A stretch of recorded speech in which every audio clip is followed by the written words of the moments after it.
Hvala vam svima na strpljenju.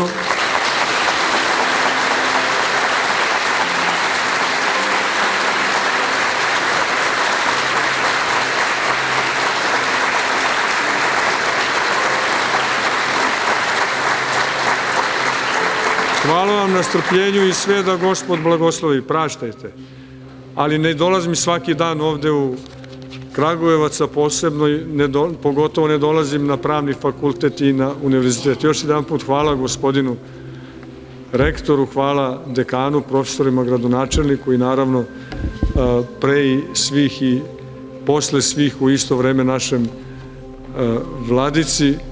Ovde u Kragujevcu smo uvek u svojoj kući, blagodareći ljubavi vladikinoj, ali i vašoj ljubavi, vašem raspoloženju. Nek vas sve Gospod blagoslovi. Molite se i za moju malenkost, ali i za čitav narod. I vladika je danas govorio u crkvi da se molimo za mir u svetu.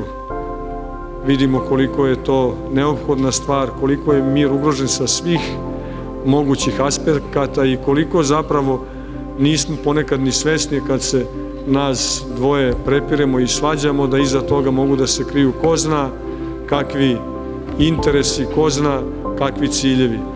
Mislim da kao crkva i kao narod nikada ne treba da dozvolimo sebi da budemo međusobno polarizovani, da se ne slažemo, da drugačije mislimo, da se prepiremo, ali da budemo spremni baš po veri našoj i po evanđelju da se borimo i jedni za druge.